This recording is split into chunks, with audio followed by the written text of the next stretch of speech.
Student, welcome to YouTube study. अगर आप UP board class 12 के स्टूडेंट हैं और आपका 27 फरवरी को बायोलॉजी का पेपर यानी जीव विज्ञान का, तो आज की वीडियो काफी इंपॉर्टेंट है। इस वीडियो में पूरे किताब से आपकी जो बायोलॉजी की बुक है उस पूरे किताब से मात्र 51 क्वेश्चन पढ़ने के लिए बता रहा हूं। मात्र 51 क्वेश्चन ये पढ़ लीजिए, आप 70 में 70 नंबर बिल्कुल पक्का कर सकते हैं 100%। क्योंकि मैं इस क्वेश्चन को जो बनाया हूं ना, ये काफी एनालिसिस यानी पूरे पेपर जो है मेरे पास बायोलॉजी का पिछले साल का ऑन साल पेपर, पूरे जो क्वेश्चन ऑन सीरीज है सबसे इंपॉर्टेंट क्वेश्चन को सिलेक्ट किया गया है। मात्र 51 क्वेश्चन को पढ़ लेना है और इस वीडियो को लाइक कर देना है। चैनल पर नए हैं तो सब्सक्राइब करके बेल आइकन हिट कर लेना है और इस वीडियो को बस लास्ट तक देख लीजिए। आप 70 में 70 नंबर बिल्कुल पक्का कर सकते हैं एकदम 100%। तो वीडियो बस शुरू से अंत तक देखिएगा, चैनल को सब्सक्राइब कर लीजिए। इस वीडियो में देखिए मैं चैप्टर वाइज आपको क्वेश्चन बताऊंगा।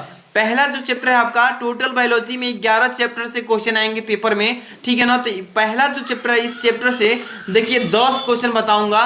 आप इस 10 क्वेश्चन को अच्छे से रिवीजन कर लीजिए, उत्तर आपको तैयार करना है अपने से। ओके, चलिए फर्स्ट नंबर जो क्वेश्चन इसमें रखा गया है कि एक प्रारूपी आवृत्तबीजी बीजाणु के भागों का विवरण दिखाते हुए एक स्पष्ट एवं साफ सुथरा नामांकित चित्र बनाइए। ये वाला जो क्वेश्चन देख रहे हैं आप 2022 में भी क्वेश्चन ये आया हुआ था, तो इसको वेरी आईएमपी क्वेश्चन बोलेंगे, ठीक है ना। वेरी मोस्ट इंपॉर्टेंट क्वेश्चन, इसको तैयार कर लेना है आपको। इसके बाद नेक्स्ट क्वेश्चन देखिए, इसमें 2 नंबर, किन्हीं 2 आभासी फलों का नाम लिखिए। किन्हीं 2 आभासी फलों के नाम लिखना, ये पेपर में आया हुआ है और हर साल आएगा कि किन्हीं 2 आभासी फलों के नाम लिखिए, तैयार कर लेना इसको।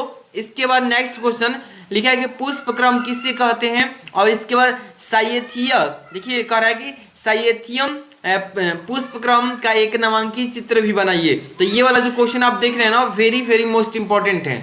इसी चैप्टर का नेक्स्ट क्वेश्चन देखिए, अगला है इसमें 4 नंबर क्वेश्चन कि मांसल फल किससे कहते हैं। पेपर में पूछेगा कि मांसल फल किससे कहते हैं, इनके महत्व का उल्लेख कीजिए। पेपर में ऐसे ही क्वेश्चन आ रहे हैं हर साल। तो जितने भी मैं चैप्टर वाइज बता रहा हूं, आप अच्छे से अगर तैयार कर लेते हैं इन सारे क्वेश्चन को ध्यान से, तो आप एकदम 70 में 70 स्कोर कर सकते हैं, ठीक है ना। आगे इसमें देखिए कह रहा है त्रिसंलयन क्या है, त्रिसंलयन बताइए, और यह कहां और कैसे संपन्न होता है यानी कि समाप्त होता है। ये तो वेरी मोस्ट इंपॉर्टेंट क्वेश्चंस हैं। जितने भी प्यारे बच्चे इस वीडियो को लाइक नहीं है, प्यारा सा अपना लाइक कर दीजिए। चैनल पर नहीं तो सब्सक्राइब करके बेल आइकन प्रेस कर लीजिए ताकि आपको डेली सबसे पहले वीडियो देखने को मिले, ठीक है ना। और यहाँ पे अगला क्वेश्चन है कि एक आवृतबीजी पौधे के परागकण के अंकुरण की विभिन्न अवस्थाओं का वर्णन कीजिए, ठीक है ना। इस क्वेश्चन को आप तैयार कर लेना, ये क्वेश्चन वेरी मोस्ट इंपॉर्टेंट है। इसके बाद है नेक्स्ट क्वेश्चन कि परागण किससे कहते हैं, इनके प्रमुख प्रकारों का वर्णन कीजिए। यानी कि परागण किससे कहते हैं, इनके प्रमुख प्रकरणों का मतलब कह रहा है कि वर्णन कीजिए इसके बारे में, ठीक है ना। Very very most important select किए गए हैं क्वेश्चन। कह रहा है कि द्विनिषेचन पर संक्षिप्त टिप्पणी लिखिए। ये क्वेश्चन आप 100% तैयार करके जाइएगा। आप देखिए पेपर देकर आएंगे ना, और ये वीडियो जरूर देखकर अगर जाते हैं तो बोलेंगे कि सर आपने जो बताया था सेम वही आया है, अच्छे से अगर तैयार कर लेते हैं। इसके बाद नेक्स्ट क्वेश्चन है आवृतबीजी पौधे के भ्रूण के विकास का वर्णन कीजिए। काफी मोस्ट इंपॉर्टेंट क्वेश्चंस हैं, अच्छे से रिवीजन कर लेना है, उत्तर आप सब लोग अच्छे से पढ़ लीजिएगा। Very very most important question बता रहा हूं। इसके बाद 10वां क्वेश्चन है कि भ्रूण कोश क्या है, इसके विभिन्न प्रकारों का संक्षिप्त विवरण दीजिए। ऐसे ही पेपर में क्वेश्चन पूछे जाता है कि भ्रूण कोश क्या है, इसके विभिन्न प्रकारों का संक्षिप्त मतलब छोटा में इसका विवरण दीजिए। तो ये मैंने फर्स्ट चैप्टर से 10 क्वेश्चन बताया, पहला चैप्टर से 10 क्वेश्चन हो गया। नेक्स्ट क्वेश्चन देखिए, और दूसरा जो चैप्टर है वेरी वेरी मोस्ट इंपॉर्टेंट, इससे पहला क्वेश्चन है 11 नंबर क्वेश्चन, इसको बोलेंगे स्त्री जनन तंत्र का नामांकित मतलब कि नामांकित आरेख बनाइए। कह रहा है कि जो स्त्री जनन तंत्र होता है एक पुरुष जनन तंत्र होता है, तो स्त्री वाला काफी इंपॉर्टेंट है, इसको अच्छे से तैयार कर लीजिएगा। इसका फिगर पूछेगा, इसका नाम भी उसको मतलब लिखना होता है, ठीक है ना। इसके बाद अगला क्वेश्चन है यहाँ पे 12 नंबर, आवर्त चक्र क्या है। आवर्त चक्र ये महिलाओं में आता है। इसके बाद आवर्त चक्र का कौन सा हार्मोन्स नियमंत करते हैं, ठीक है ना, इसको तैयार कर लीजिएगा। ये जितने भी मैं प्रश्न बता रहा हूँ सभी के लिए वेरी मोस्ट इंपॉर्टेंट है। इसके बाद अगला है 13 नंबर प्लेसेंटा। यहाँ पर कह रहा है प्लेसेंटा पर टिप्पणी लिखिए। पेपर में पूछेगा कि प्लेसेंटा पर आप टिप्पणी लिखिए, ये क्या होता है इसके बारे में टिप्पणी लिखकर बताना है, ठीक है ना। इसके बाद अगला क्वेश्चन, पुरुष में शुक्राणु बनने की प्रक्रिया पर टिप्पणी लिखिए कि पुरुष में जो शुक्राणु बनते हैं वो किस तरह बनते हैं, उसकी क्रिया क्या होती है, उस पर टिप्पणी लिखना है। इसके बाद नेक्स्ट क्वेश्चन, मनुष्य के नर जनन तंत्र का वर्णन कीजिए। इसमें नर जनन तंत्र मनुष्य का जो होता है उसके फिगर बनाना है, उसके बारे में थोड़ा लिख देना है, फिगर नहीं बनाना है, उसके बारे में बस लिखने के लिए बोला गया है इसमें। अगला क्वेश्चन देखिए, इसमें मनुष्य के मादा जनन तंत्र का वर्णन कीजिए। मनुष्य के मादा जनन तंत्र, देखिए इसके बारे में आपको बताना है। तो मैंने दूसरा चैप्टर से टोटल 5 क्वेश्चन बताए हैं। दूसरा चैप्टर जो है इससे 5 क्वेश्चन तैयार कर लेना। इसके बाद देखिए तीसरा क्वेश्चन, तीसरा चैप्टर जो है आपका नेक्स्ट तीसरा है, इस चैप्टर से पहला क्वेश्चन यानी कि जनसंख्या विस्फोट में के कौन से कारण है, जनसंख्या विस्फोट के कौन से कारण है, इस कारण को बताइएगा। वेरी मोस्ट इंपॉर्टेंट क्वेश्चंस हैं। अगला क्वेश्चन इसमें कि सहायक जनन तकनीकी को परिभाषित कीजिए। वंध्य दाम्पत्यों को संतान पाने हेतु सहायता देने वाली कुछ विधियां बताइए। इस प्रश्न को अच्छे से तैयार कर लेना। इसके बाद है नेक्स्ट क्वेश्चन, जन्म नियंत्रण के लिए प्रयोग होने वाले विभिन्न उपयोगों का वर्णन कीजिए। तो ये भी क्वेश्चन अच्छे से पढ़ लीजिए। मतलब ये सारे क्वेश्चन जो है बहुत ही हार्ड वर्क के बाद इसको लिखा गया है, काफी सर्च करने के बाद तब जाकर के इस क्वेश्चन को दिया जा रहा है आप सबके सामने। तो आप लोग इस वीडियो को लाइक नहीं किए तो प्यारा सा लाइक कमेंट कर दीजिएगा, चैनल को सब्सक्राइब कर लीजिएगा। आप देखिए अगला चैप्टर है आपका चौथा नंबर चैप्टर से हम क्वेश्चन बता रहे हैं। देखिए वंशागति को क्रोमोसोमवाद को किसने प्रस्तावित किया। कह रहा है कि वंशागति को क्रोमोसोमवाद को किसने प्रस्तावित किया, ये प्रश्न अच्छे से रिवीजन कर लीजिएगा। इसके बाद कह रहा है कि टर्नर सिंड्रोम के गुणसूत्रों का चित्र बताइए। पेपर में हर साल पूछेगा और बहुत ही इंपॉर्टेंट है, 2023 में काफी इसका चांस है आना कि टर्नर सिंड्रोम के गुणसूत्रों का चित्र बता दीजिए बस। इसके बाद है डाउन सिंड्रोम को सर्वप्रथम किसने खोजा था। आइस के किस कायिक गुणसूत्र के जोड़े में एक गुणसूत्र अधिक होता है, ये बताइए। ऐसे ही प्रश्न पूछे जाएंगे। इसके बाद अगला क्वेश्चन है इसमें कि निम्नलिखित को उदाहरण से समझाइए। उदाहरण से ही समझाना है। पहला को सह प्रभाविता क्या है, इसके बाद दूसरा क्या है इसमें तो अपूर्ण प्रभाविता क्या है। ये दोनों क्वेश्चन पर आपको उदाहरण के साथ परिभाषा लिख देना है बस। इसके बाद देखिए इसमें क्वेश्चन है अगला कि हंसियाकार रुधिराणु, यहाँ पे रुधिराणु लिखा है कि एनीमिया पर संक्षिप्त टिप्पणी लिखिए। इसी तरीके से पेपर में क्वेश्चन आ रहे हैं, ये प्रश्न अच्छे से पढ़ लीजिए। इसके बाद देखिए नेक्स्ट क्वेश्चन, एक संकरण प्रयोग द्वारा विसंयोजन लिखा है ना, विसंयोजन नियम का व्याख्या कीजिए कि एक संकरण प्रयोग द्वारा विसंयोजन नियम को व्याख्या कीजिए।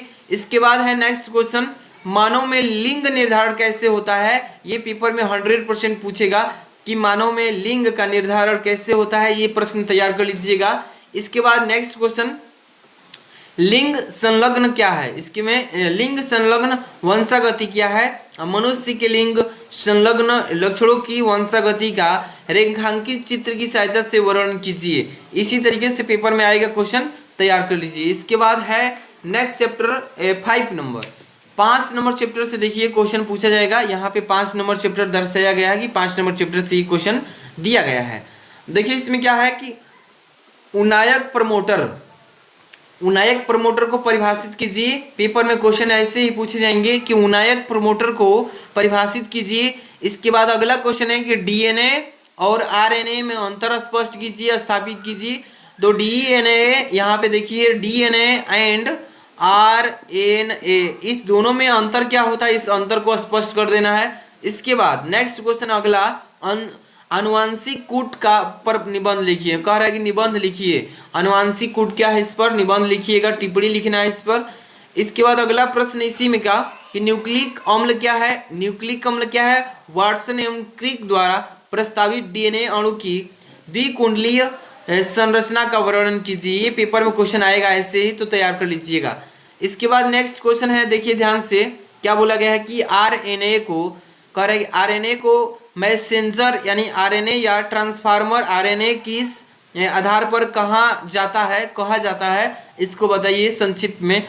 अगला क्वेश्चन देखिए, डीएनए पर अंगुली छापी क्या है, इसकी उपयोगिता पर प्रकाश डालिए। तो ये क्वेश्चन ऐसे ही आएंगे। मतलब 5 नंबर चैप्टर में से मैंने टोटल 6 क्वेश्चन है, 6 क्वेश्चन, 5 नंबर चैप्टर में से 6 क्वेश्चन तैयार कर लीजिएगा। इसके बाद 6 नंबर चैप्टर देखिए, अगला चैप्टर 6 नंबर है, निम्नलिखित में भेद कीजिए कि प्रत्येक के उदाहरण दीजिए, यानी कि भेद कीजिए और इसके बाद इसका उदाहरण भी देना है। पहला है इसमें कि सहज यानी जन्मजात और उपार्जित प्रतिरक्षा क्या है, इस पर आप लिखिए।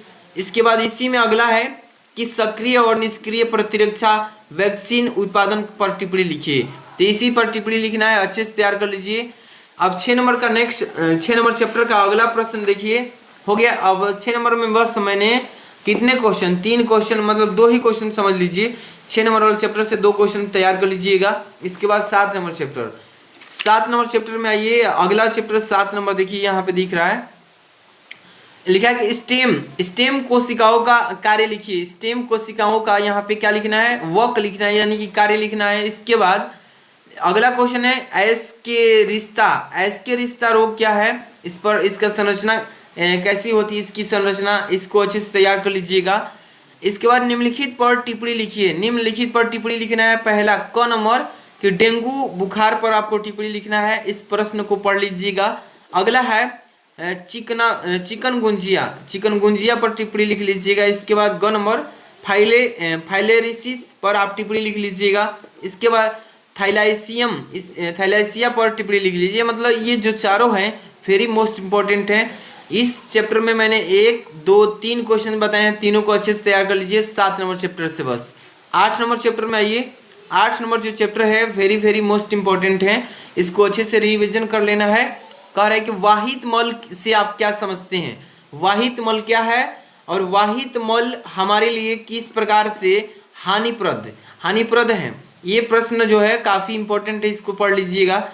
इसके बाद अगला प्रश्न देखिए, बायोगैस के उत्पादन में सूक्ष्म जीव की भूमिका पर टिप्पणी लिखिए। बायोगैस जहाँ पे निकाली जाती है, बनाई जाती है, बायोगैस का निर्माण किया जाता है, उसके उत्पादन में सूक्ष्म जीव की भूमिका पर टिप्पणी लिख देना है। इसके बाद इसी चैप्टर से अगला प्रश्न है कि सूक्ष्म जीवों का प्रयोग रसायन उर्वरकों तथा पीड़कनाशियों के प्रयोग को कम करने के लिए भी किया जा सकता है, यह किस प्रकार संपन्न होगा, व्याख्या कीजिए।